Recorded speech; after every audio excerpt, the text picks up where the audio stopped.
Ryan Reynolds here from Mint Mobile. With the price of just about everything going up during inflation, we thought we'd bring our prices down. So to help us, we brought in a reverse auctioneer, which is apparently a thing. Mint Mobile Unlimited Premium Wireless. How to get 30, 30, bit to get 30, bit to get 20, 20, 20, bit to get 20, 20, bit to get 15, 15, 15, 15, just $15 a month? Sold! Give it a try at mintmobile.com/switch. $45 upfront payment equivalent to $15 per month. New customers on first 3-month plan only. Taxes and fees extra. Speed slower above 40 gigabytes. See detail. L is Yup, for the way that's who you think it is. The Grimace Mug. The Hello Kitty keychain. Barbie herself. For a limited time, your favorite McDonald's collectibles filled with memories and magic are now on collectible cups. Get one of 6 when you order a collector's meal at McDonald's with your choice of a Big Mac or 10-piece McNuggets. Come get your cup while you still can. At participating McDonald's for a limited time while supplies last.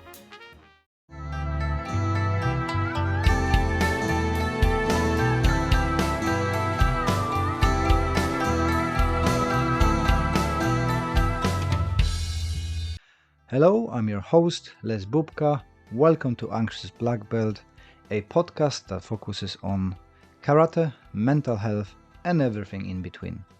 If you enjoy our content and would like to support us, best way to do that is to listen to another episode, share with your friends, and leave us a review. All this stuff helps the mysterious algorithm to introduce our podcast to new audience. Thank you for joining me, and let's listen to the episode. Garry Lever, thank you very much for your time. I'm following you on social media. I really enjoy your no-nonsense approach to fitness, karate, and that you are one of the very few people who freely speak what they think without kind of worrying, oh, I'm going to upset people or not. You just, that's what it is. That's what you get. Thank you for being here. Yeah, this should be interesting, man. Thank you very much for having me. I'm looking forward to chatting with you. I've been enjoying reading your book. Guys, if you haven't read, is it gonna pick up or not? Where are you? Well, I'm just gonna read it. Karate Parting the Clouds with Empty Hands. I really enjoyed your article, especially about the history of Okinawa and the kind of missing stuff from the Goju Ryu system. Also the methodology and the forgotten eye training and stuff, which I had never been aware of. Yeah. So I highly recommend the book, but maybe we should start with the history because you started in Kyokushin originally, didn't you? Right, yeah. My very first system was Kyokushin Kai when I was 10 years old. And I trained in that system until I was 18, at which point I learned how to drive. Back then, we're talking like the 90s, so Terry O'Neill's Fighting Arts International was the magazine.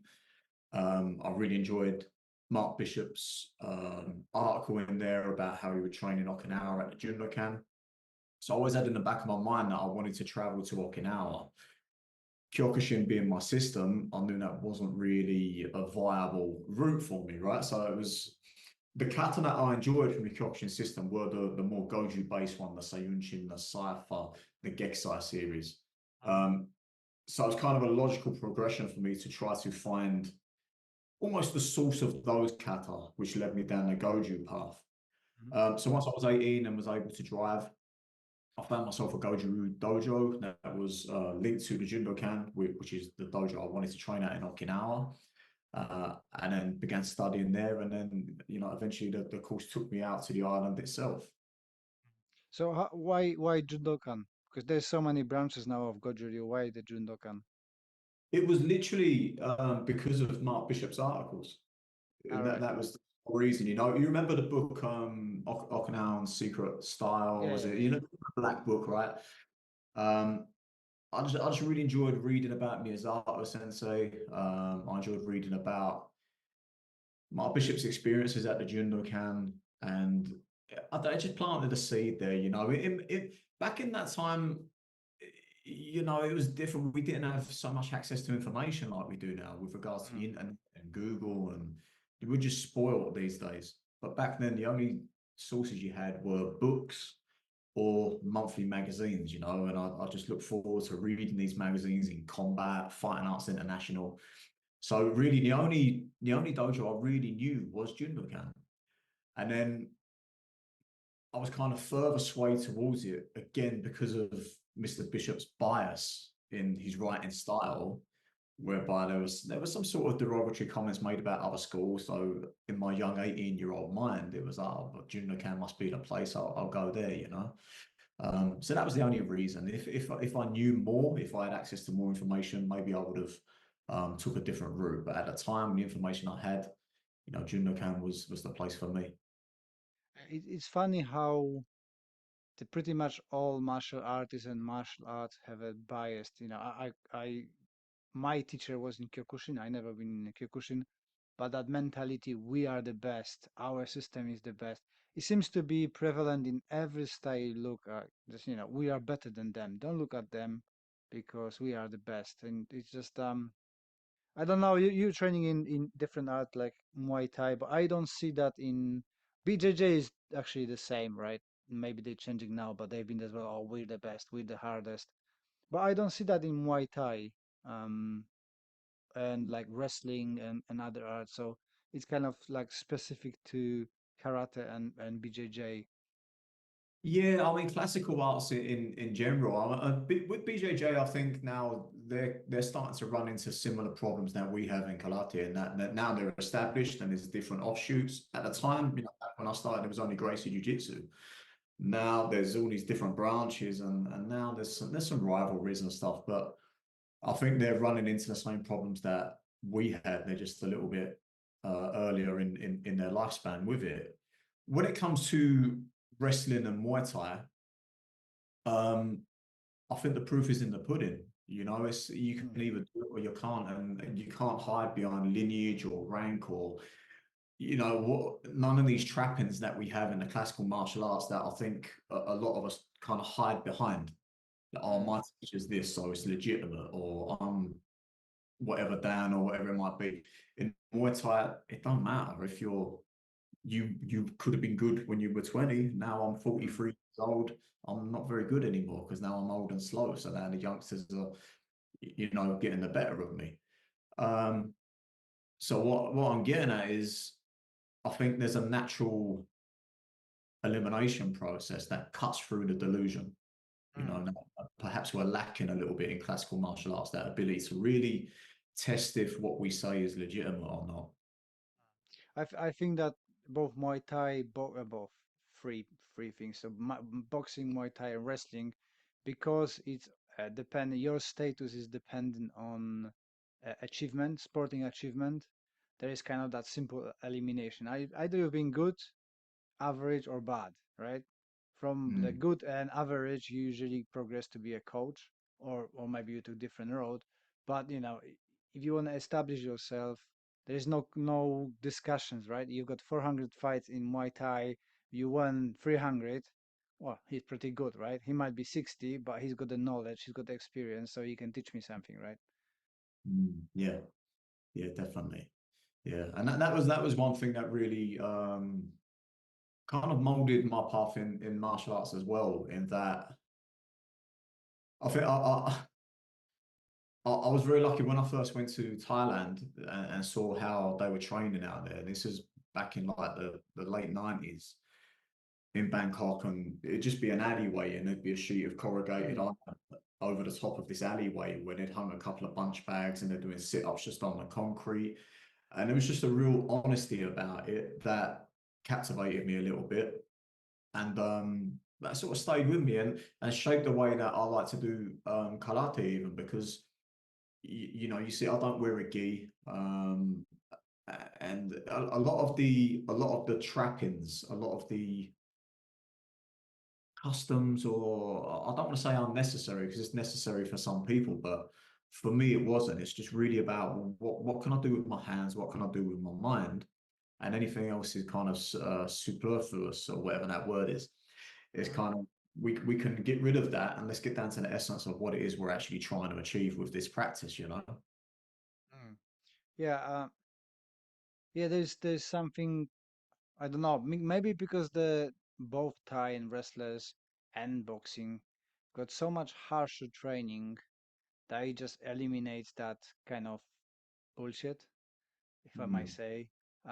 There's something beautiful in that raw, nearly dying. And Kyokushin used to be like that, and offshoots of Kyokushin.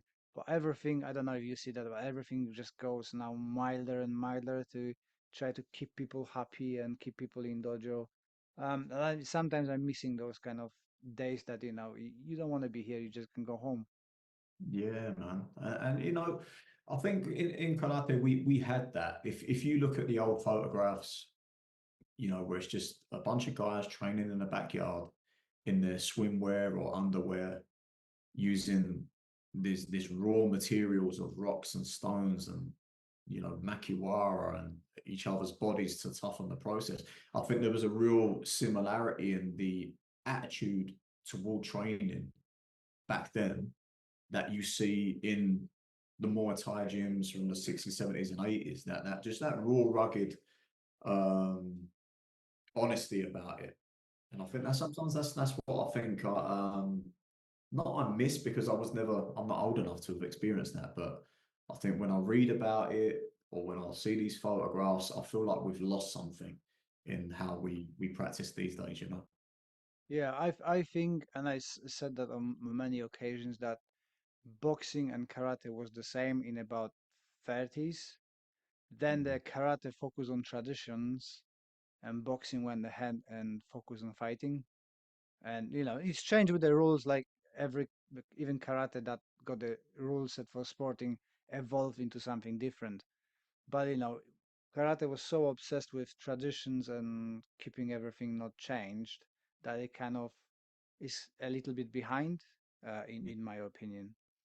Yeah, I agree. And a lot of this comes down to culture and the way, I think the way we are in the West with regard to, we want to know everything.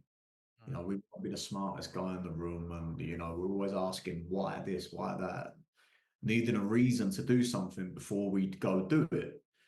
Whereas in Asian culture, it's more about, okay, he tells me that's correct, so that's correct, and I'm not going to question that. I'm just going to do as I'm told. I'm going to blindly follow, and I will never dare question authority, certainly in a dojo environment.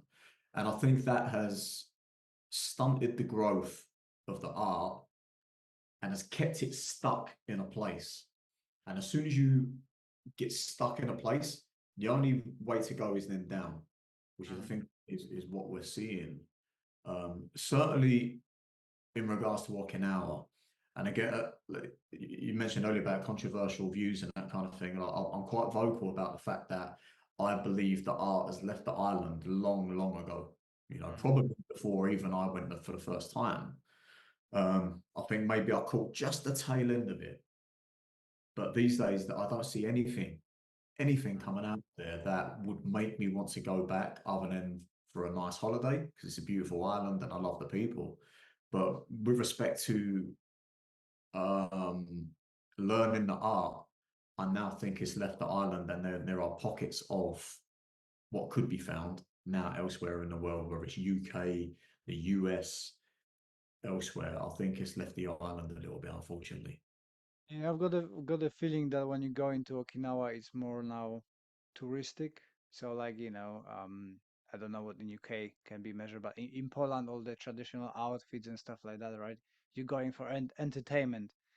And I don't know, do you know Akemi Lucas, the kosher Japanese? Oh yeah. Yeah. So she's one of the top artists, and she said to me on one of seminar, "Oh, it's very nice that you're doing all this traditional stuff because nobody does that in Japan anymore." So everybody's about McDonald's and stuff like that, and I think that's the evolution of the country, right? Everybody wants to have a better living, and if they can make something a product, it's a natural path to do it because you can have a better living. So now when I see people going in, it's like a customary, or you have a black belt, have it done higher. There you go. You visited us. We appreciate it. Here's your certification. Um, I know it's kind of sound rude, but I think that's what it is, right? Yeah, I agree. And I think it brings up some good points as well about how the culture is shifting, and that if you are a young Okinawan male or a young Japanese male, or whatever it might be, and you have the opportunity to learn this classical system, but on the other hand, you're watching one championship where they're Exactly. handing out 100 grand bonuses for knockouts. It's like, what way are you going to go? You're going to go wear a karate gi, or you're going to try and get in one championship or the UFC? So, or play baseball, or whatever sport was more popular over there at the time. But I think, man, I don't want to sound too pessimistic, but I don't see a great future ahead, because I don't see the next generation coming through, certainly in Okinawa at least. Once you can call it a golden era perhaps, but once you have those first generation students start passing away, the likes of Miyazato Eiichi, Yagime Toku, Toguchi, all these guys, once they started passing away, the tier underneath them, now they're starting to go as well, and there's nothing below them. Again, in my opinion. I think, for me, I think that now when is that, 20 years, 30 years of MMA dominating stuff, now it's BJJ. I think the Karate 10 will be again when those people gonna be older and realize that you cannot do MMA when you're 40, when you're 50. They're gonna start looking into those who wants to keep doing exercises and stuff. And I think they're gonna be looking into traditional system just to keep their mobility, meditation, kind of fascination with the Eastern culture as a progression into the kind of martial arts, keeping them up. I think when the people start realizing that, oh shit, I can't do any more punch bags and fighting, I need to find something else. I'm gonna have a Tai Chi, I'm gonna have a karate, I'm gonna have a Kung Fu or something else. So I think that's how it's gonna happen. But Yeah, you know, I hope so, man, because I think that's where the real value in it lies.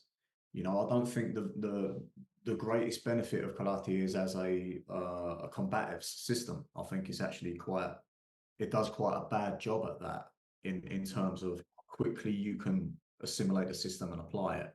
I think we're quite slow in our teaching process with that. But that said, I think the teaching process done right can really help with longevity of practice, which really is what it's about.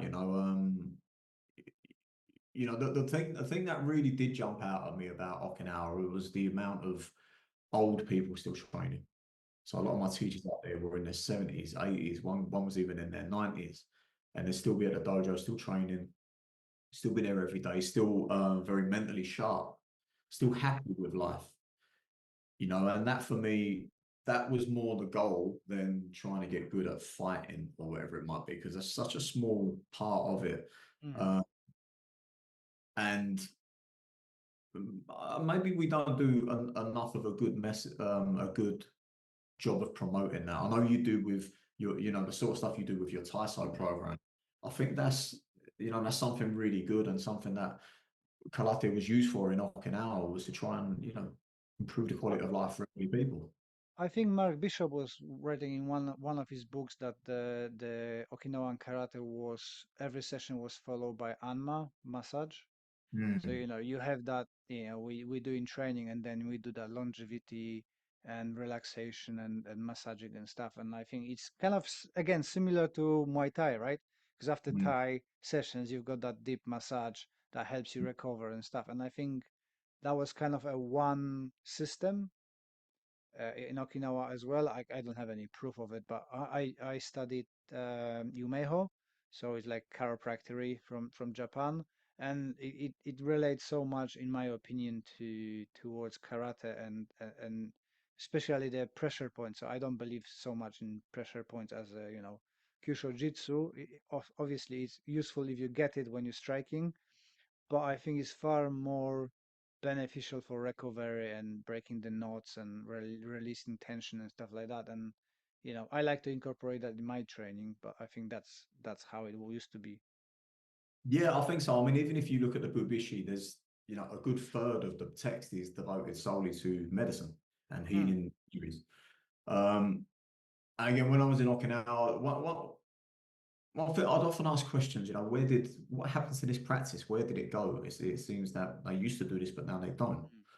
And often you didn't get a lot of answers. But when I train with Okinawan Sensei, who runs the Karate Museum out, he still preserves some of the medicine and the Dit Da Jiao and how to make all the different formulas and that, which he learned from his teacher Higaseko and also from Shinon Matayoshi. So he had some elements of that still within his practice that I was exposed to while I was over there, albeit very small. Which fascinated me, methods of resuscitation, methods of bone setting, which Miyagi Chojun was, he was a local bone setter for the village which he lived in. So I wanted to learn everything. I was real geeked out by karate. I wanted to know anything I read about. I wanted to know, okay, how can you do this? And then when I came across Mr. Paul Whitrod in the UK. I don't know if you know Mr. Paul Whitrod. No. So Southern Mantis, Chalgar Southern Mantis.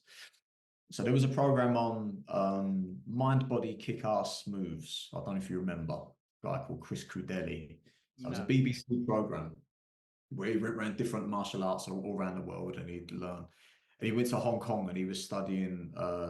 He was exposed to some bone setting and herbal medicine and all this from Mr. Paul Whitrod's teacher. So anyway, long story short, I've managed to find Mr. Paul Whitrod and convince him to teach me his systems Dit Da Jiao. So I learned how to make all the formulas, how to make all the pills, how to set bones, reset broken arms, reset broken ribs, like some real fascinating stuff, acupuncture. So I was just trying to put that element back into the practice that once was part of Okinawan Karate. And it's gone. So it's like, right, okay, I'll go to the source of the Chinese arts, the Chinese Shaolin arts, and study their methods. And then, but the thing with the massage, the Tuina massage, the great thing about learning massage is that you're just hands-on all the time, human body. So you start to learn where the joints are, where the connective tissues are, where the gaps are, how to twist, how to stretch, how to find and manipulate these joints, which is a requirement of grappling with any sort of seizing arts that we're doing. So that by learning to heal, what in actual fact you were enhancing your martial ability, because your ability to get hands-on with a joint was just so much more enhanced. Yeah, I think that was the way to learn anatomy without the anatomy atlas, right? I'm still baffled by martial art teachers who don't study anatomy and don't know anything about anatomy and teaching stuff, right? It's very bizarre. So for me, I always encourage my students, go and learn anatomy so you know where what is, and connective tissues and so on and so on. It's fascinating anyway. But you were saying that some things are lost. Why do you think that we're losing material from karate? Is it that people are not studying in depth anymore? Everybody's actually, I posted about it today. Everybody's looking for that cheat code, cutting corners as fast as possible. I need to be the great. Or is it just kind of selection towards the what's popular, and it's sporting, so we don't need to have all that depth, just focus on sport because that's what's going to be the future of karate? I think it's just a natural process of the passage of time. I think it's so difficult retaining knowledge. Probably your students, you probably have some students who have been with you for a very long time, but they will know only a percentage of what you have to teach. And the truth is probably they'll never get 100% of what you have to teach. So if we use that same analogy and think of the likes of Miyagi Chojun or Itosu or whoever we want to choose, well, they had however many students, and each of that student only got a small percentage of what that teacher had to offer. And then the further we get down that line, there's just more and more lost. So that, in essence, I think Miyagi Chojun was somewhat of a genius in that before the war, he was very selective with what he taught. He believed in specialization. He believed in teaching somebody what they needed to know for them, You know, what is most real? Okay, you're that body type, you're that sort of character. This style of training will work for you. Let's give you just what you need. Because at the end of the day, people were busy. They're living in hard times. They don't have so much leisure time or time to practice to get good at all these different things.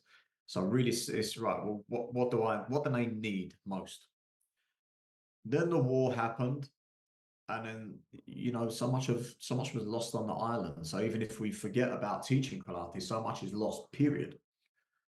And then post-war, it's like, well, what have we got left? Let's just try and preserve that as best we can. So then it becomes somewhat a race against time to teach as much as he can of the essentials of the system, i.e., all the kata, all the training apparatus, the Hojo Undo, the Junbi Undo, preparatory exercises, the calisthenics. Try and get as much of that out as I can so that when I'm gone, at least the bones of the system has survived. They might not have the essence of the system, but at least they have the working materials to now take away. And if they devote enough time, we'll then be able to reassemble the art. I think that's what he did. Now, whether the process of reassembly has occurred or not is another matter. Because then you get the same problem we spoke about earlier, whereby egos get involved and, all right, this is my knowledge I'm going to keep now. I'm not going to share that with anyone else. And then that goes to the grave with them. And then the art is then just broken apart, and nobody wants to talk to each other. Nobody wants to share. I think as well, it just occurred to me that as well, I think looking at people within karate across all the systems, I think students lost their own responsibility for our art and study it. So, for example, for me, I always wanted a simple answer from my teacher, right? Tell me, you're striking like this, why? Why? And he says, from him, I heard always, you tell me why. So I don't want this bullshit. Just let me know why is it. Now you go and find and you tell me and then we see, right? And I don't see that anymore in 90% of people. I'm sure that when you said you've been obsessed, you've been looking for it and testing stuff and testing again, and that didn't work. Lots of kind of um, one-way avenues and blocked avenues where you're going, oh shit, that didn't work. I have to come back, right? I don't see that everybody wants to just a follow and have a recipe to do. Oh, that's a good analogy. Sometimes I've got a stroke of genius. So you've got the recipe and you follow it instead of having ingredients and creating something your own. And I think in the old days, that's what the methodology was. I don't know what you're thinking about it. Yeah, I think so. That was certainly my experience learning under my first Goju teacher, Richard Barrett. He would never answer a question. He would only ever answer a question with another question. So an expectation that you would go and research and find out yourself. And there was a lot of time wasted in that. It would take me a hell of a long time and I'd go around in circles to try and find. But the good thing about that was, and what I'm thankful for, is that in the process of getting it wrong so many times, you find out a load of other stuff. Yeah, exactly. So it's not time wasted. It's time that, okay, well, oh, that's connected that part of the puzzle. So there's definitely value, but I think it depends upon the student has to be a seeker of knowledge. Otherwise, they'll just get lost in the clouds and, they'll be over in the woods losing, wasting time, and Yeah, but I think that's you put it a better way. That's what I think. I think people lost that the seeker mentality, right? It's everything is now give me a already made thing instead of me trying to figure it out. And through that journey, you learning your own karate, your own abilities, what works for you, because you're seeking something, and sometimes you find, like you said, 10 different times that are better suited to you than this thing you've been seeking out, if that makes sense. 100%, definitely. And even the experiences, in trying to find out about Chinese medicine or about this element of the Bubishi that didn't make sense. Drinking urine in, one of the recipes, drinking a 12-year-old urine, that makes no sense. It's nonsense. I wanted to find out about it. And in doing so, I was introduced to Mr. Paul Whitrod. And because of that, I was introduced to Southern Praying Mantis Kung Fu. And because of that, I was introduced to their version of Sanchin. Mhm. And then there was all this other stuff that I ended up learning, you know, their version of Kakie and all these, their mentality to application, which was just so much more direct than what I had in karate. But the mechanics, the system, I was still doing Goju Ryu even though I was practicing Shaogai Southern Madness, because the system was the same. The engine was the same. So through the process of just trying to learn how to make my own Dit Da Jiao, I discovered this whole other system that made sense of my original system by accident, you know? Mm. Yeah, I was reading about your approach to Sanchin, and I actually coincidentally heard it from a few different sources, including my teacher a long time ago. I always thought, you know, which one is correct? Because I'm from kind of made up style in Poland. I always got that syndrome of, oh yeah, it's not a legitimate karate. But luckily, my teacher was good, so I never have a complaint from any of the other systems when I'm training hand to hand to people. But he was saying about Sanchin that Kyokushin does it wrong because they're putting so much power into it that their heart's gonna explode, right? So he was saying that about that torque and rotation and being hensed but not rigid, if that makes sense. I think you put it better in your book, but I've got a very good memory, but very short, so I can't remember shit. And if you could explain the difference and maybe what's your opinion, how did it been lost? Because I see so many Goju people as well doing so tensed that they look like head gonna explode. Yeah, I mean, Sanchin, you know, traveling strongman tribes, right? So they travel Yeah, from town to town, they do stunts, they do tricks, they put, you know, a nail through their yeah, yeah, cheek, lift something up by their testicles, or whatever these crazy things they do, right? And then at the end of the show, it'd be like, I'll buy this potion, you know, buy this thing that will give you the strength to do this stuff. If you look at Wei Lu, that was them.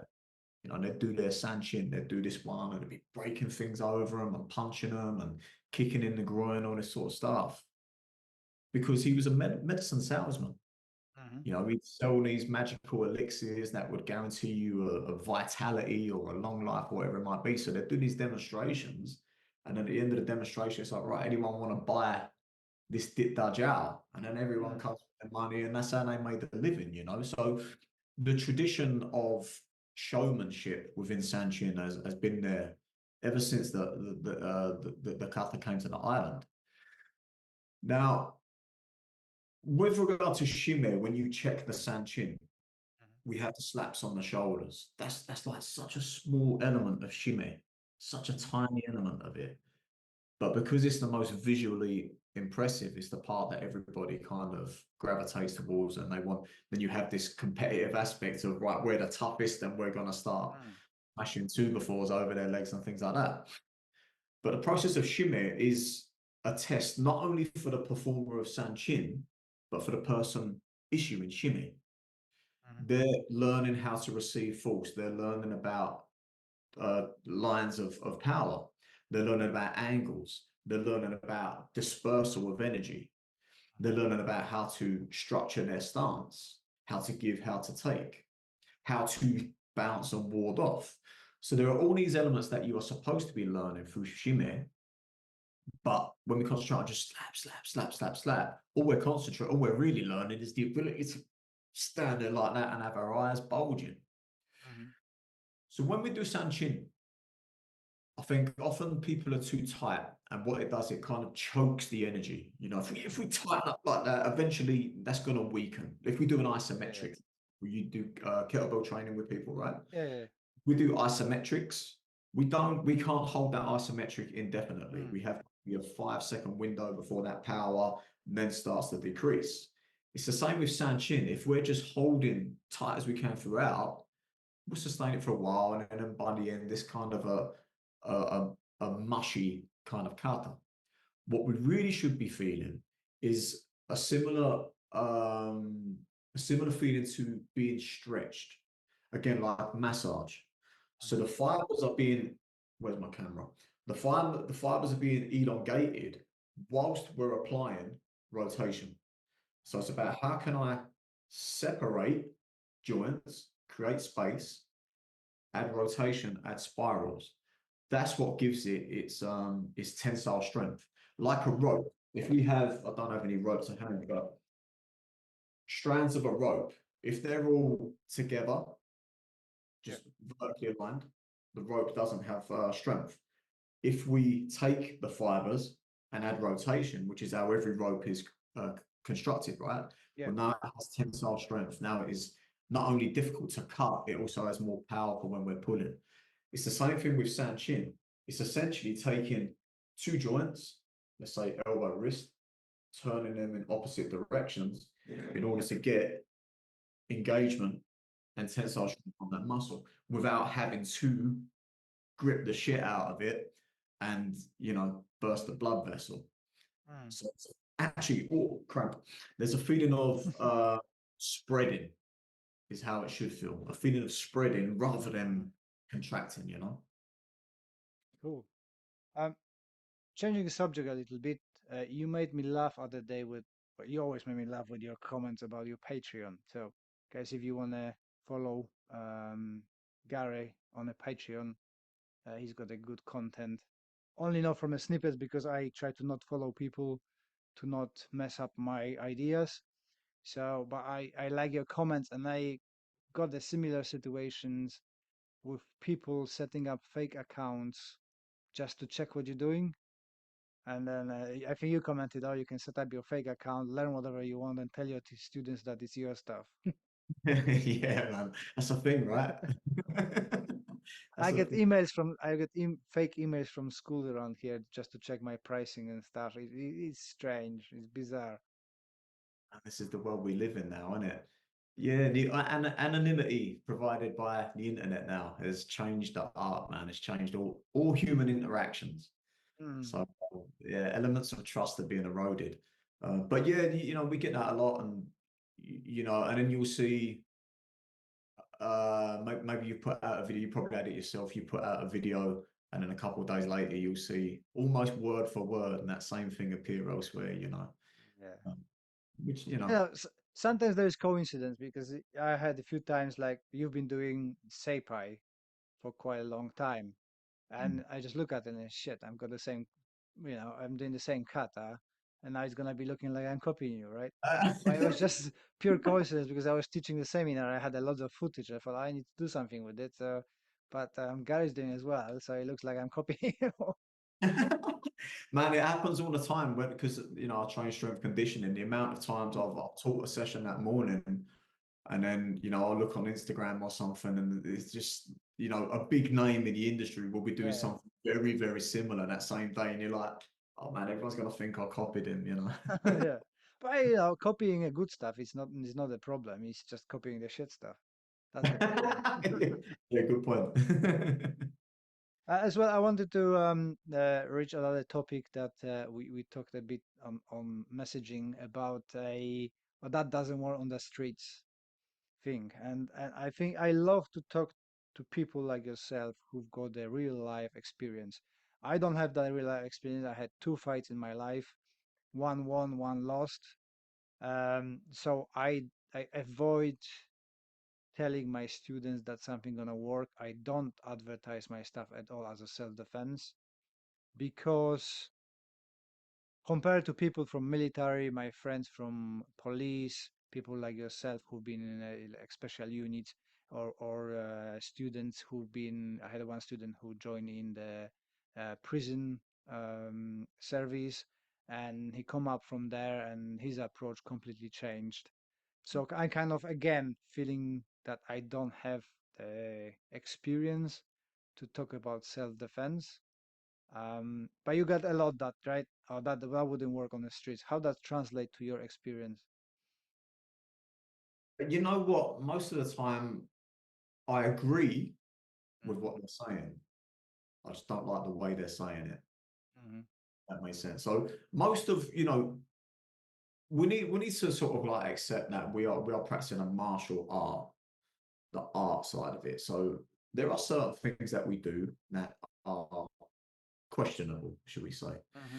And the process of learning art, sometimes we can waste time on, we've got a million and one different ways to deal with a wrist grab or whatever it might be, right? But not everybody's learning martial arts to get good at street fighting, Yeah.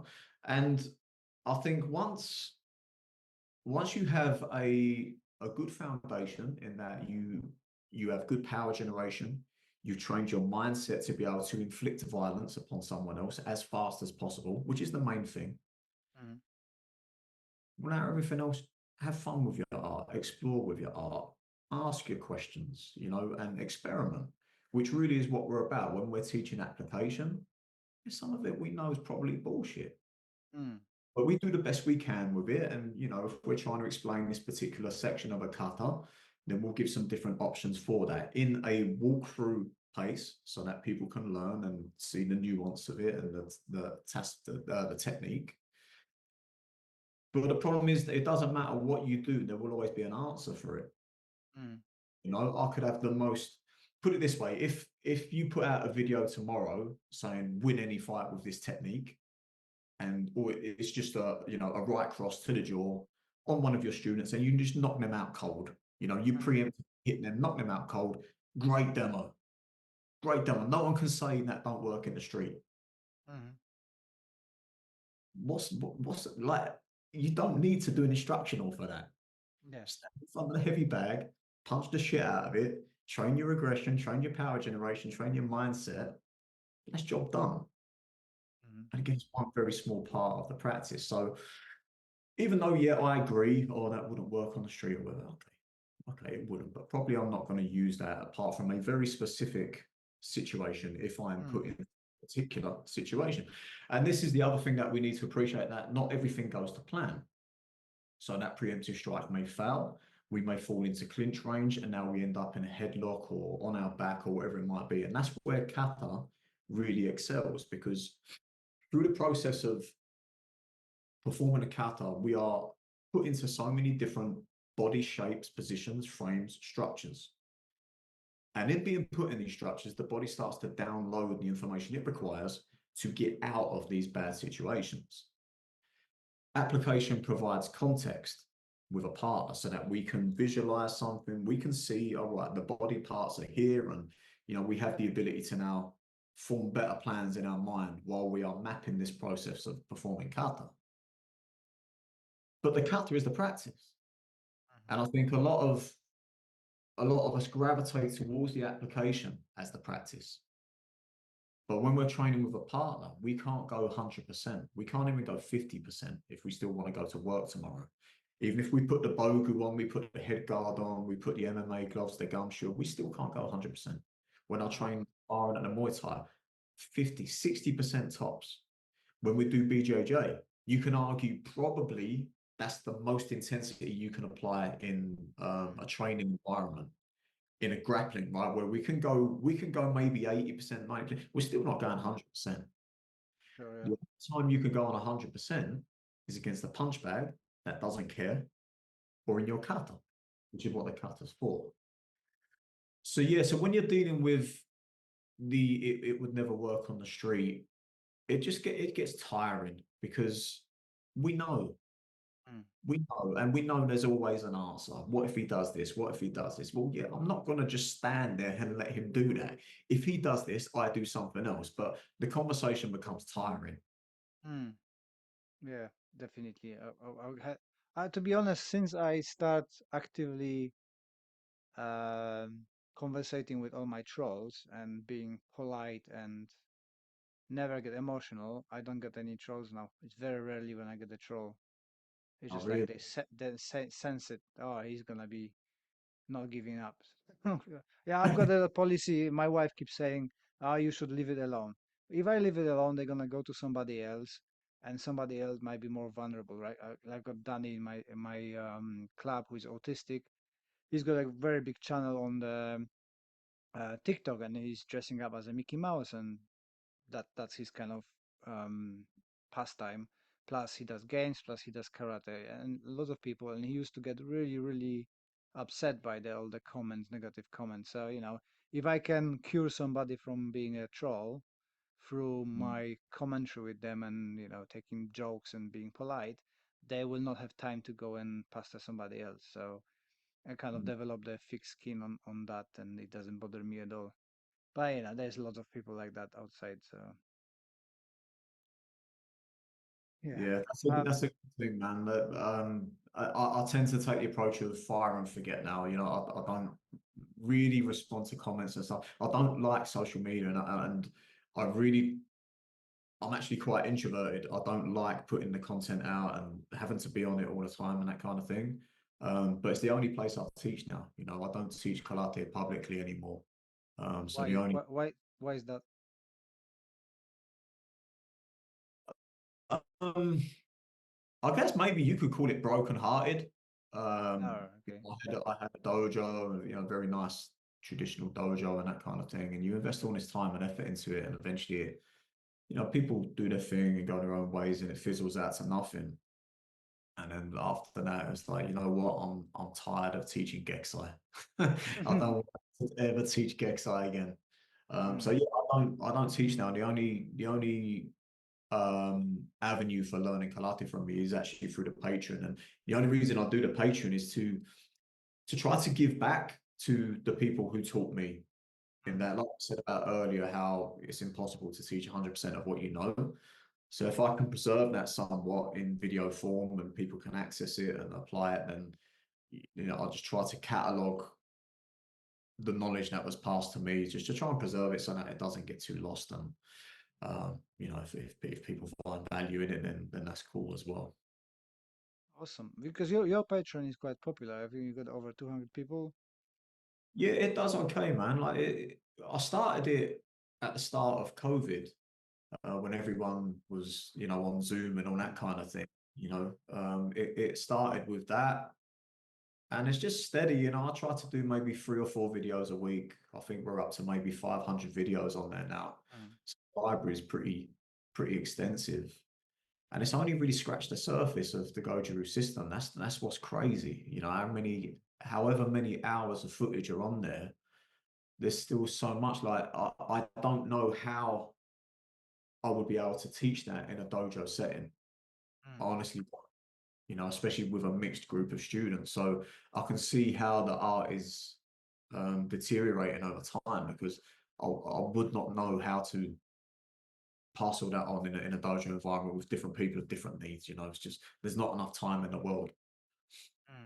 Um, I'll ask this everybody, so because this podcast is about mental health, what karate and martial arts overall had an impact on your mental health?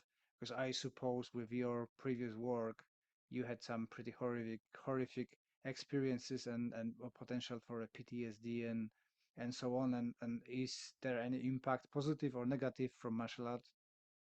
Yeah, I got pretty bad PTSD from my previous employment. Um, I didn't realize the amount of stress I was under until I left. Where literally within 2 weeks, my resting heart rate dropped by 10. Oh, all right. And that was nothing to do with fitness. It was just the fact that I was actually sleeping again, and not constantly being uptight and kind of fight or flight all the time.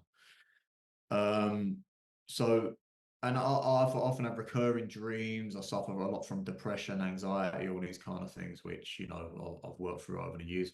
My wife too, she was also in the same profession, and she had a mental breakdown, quite a severe one.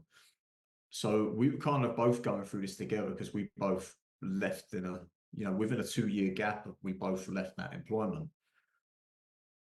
So martial arts has always been the rock that I've had throughout life. Growing up as a kid who was insecure, unconfident, never really didn't really think too much of myself. It was always in the background as something I could rely on, and something that gave me purpose, and something that I was good at.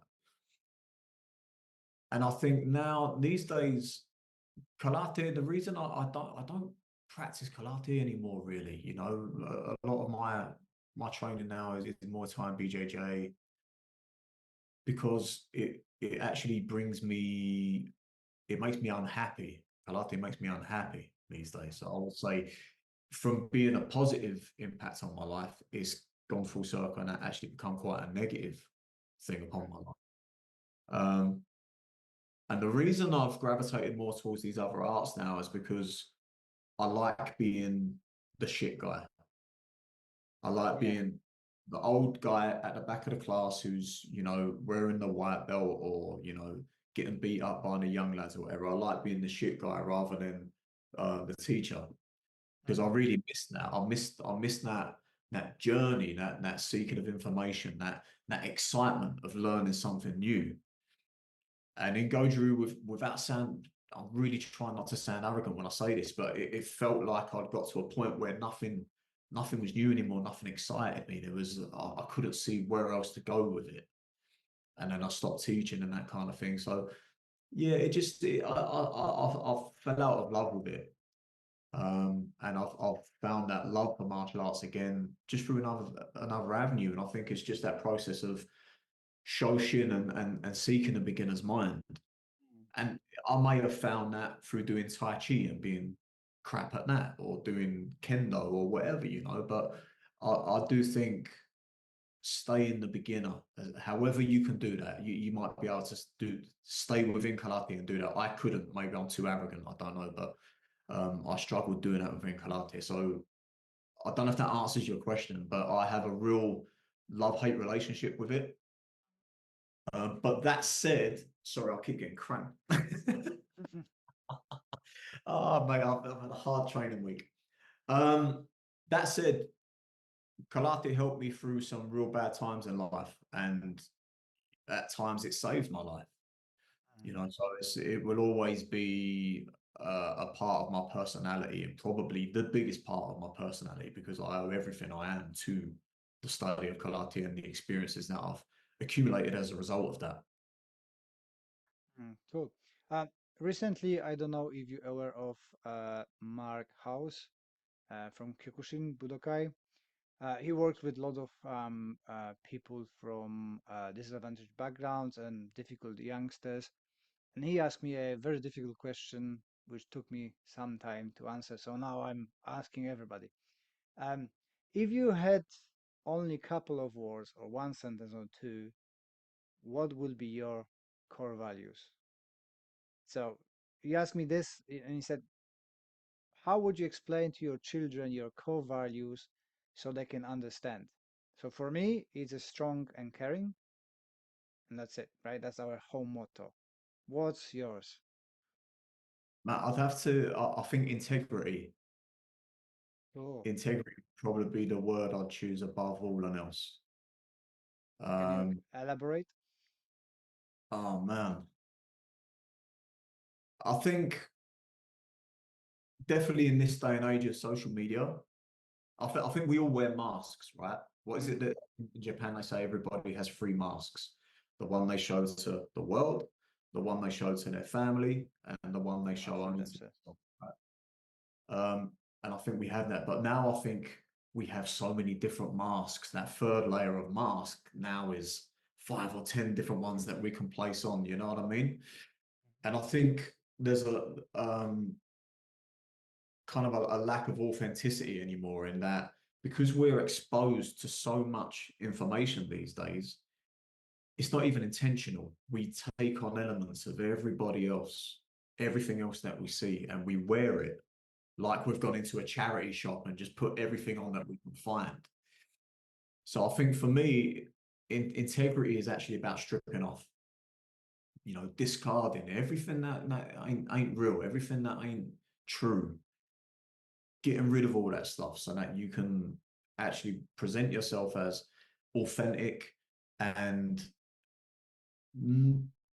not caring to the point of being rude, but I think we'd probably be a little bit better mental health if we said what we felt more often, you know. Oh, for sure, And 100%. you know, even now, I mean, like the political climate of the UK, the US, like everyone's so angry with each other all the time, and I don't think anyone's really being their true selves. Everything's just sound bites that we're repeating from everything else that we hear all the time. So really, it's just two voices shouting at each other. constantly, being repeated by millions of people, but it's the same two voices. Well, what do we think? What do we feel?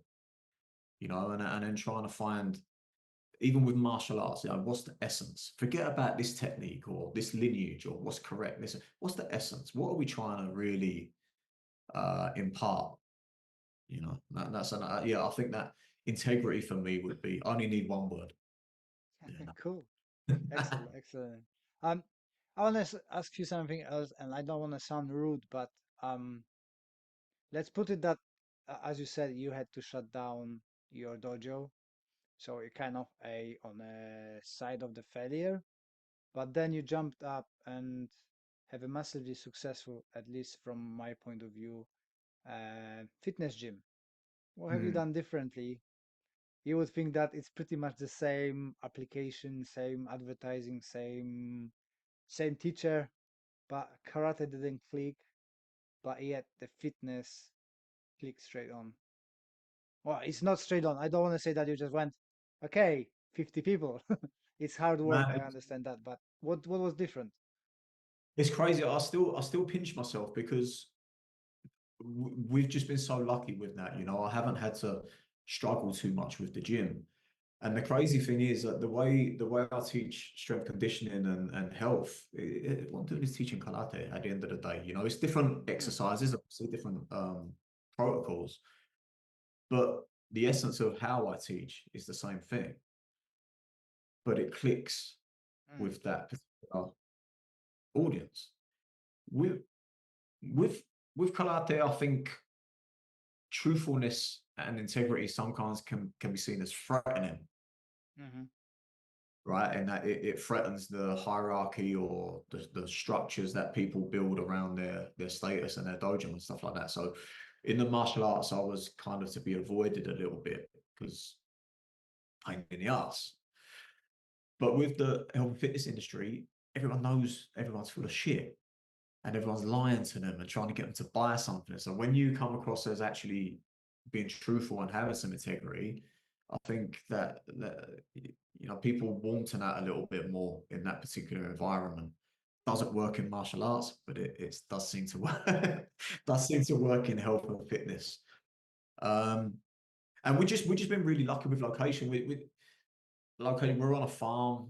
People get to come, they get to do the whole rocky experience of training in a barn in the snow, and it's just different, man. And it's a little bit of peace that, and a little bit of link to reality that even in the health and fitness industry you struggle with. You go into a gym, it's strict lighting, it's piped Hmm. music, all the gyms look the same. So I think if, and probably in martial arts even now, if you're able to stand out as being authentic, real, and a little bit different, you'll probably be okay as long as you know you're being genuine with it. You know. Yeah, it is not nice to see. I think I see that difference because I teach kettlebells as well in my garage, which is rough as can be. And I think people gravitate to that. People don't want pristine, super clean, sterile environment when you go and do stuff on the machines. They want to live, if that makes sense, have a life, Yeah. been challenged, have it rough, like in old days. Maybe that the 80s movies and stuff, Rocky and stuff, are Yeah. still in their mind because most of my clients are people over 40 Mm. who are looking for that. They're tired of going to the gym with the youngsters who are on the time on the phone, they're tripping on the tripods and don't go here and there. They just want training. They don't want to do all this fancy stuff. So I Yeah, think definitely. Yeah, I think we'll see more of that. You know, the more we're moving into a sterile, technologically driven lifestyle, I think there will be this almost resistance against it, in that people want to be out in nature, mm, lifting kettlebells or logs or sandbags or whatever it might be, and just that feeling of being hands-on, like the Hojo. There's something satisfying about swinging a chishi around and hitting a makiwara. It just connects you to the earth a little bit. It's mm. grounding. Gary, thank you for your time. Present. I know you don't want to sound cocky and stuff, but go on, shoot your where people can find you, your Patreon, your books, everything you do? And if I have So on Instagram, if you look at Karate Collective, you can find me on there. Or for my my personal like strength conditioning stuff, it's GMFL Coaching. And yeah, all my stuff's on there, man. Crazy stories. See what I've been up to this week. This week's been crazy, man. I've had a tooth knocked out. I've got ringworm. I've got kicked in the balls. I've had the craziest Wow. week. So yeah, I'll tell everyone about that on my socials. And I just add from myself, if you want a no nonsense advice about nutrition and training and stuff, hit Gary. I thoroughly enjoy your clips and your advice. And I'm thinking on the same lines, but I don't say it online that way. Thank you very much. I think it's the right approach. Yeah. Yeah, so thank you for your time, and I will put everything in the links in the description box, and then you can chase and find Gary. Thank you for your time. Thank you very much for having me on, man. Appreciate it. Well done for listening to all of it. You are a superhero. Thank you very much for your support. And if you could leave us that review on a podcast platform, that would be amazing. I appreciate your time, appreciate your support, and I wish you all the best until the next one. This podcast is part of the Sports Social Podcast Network.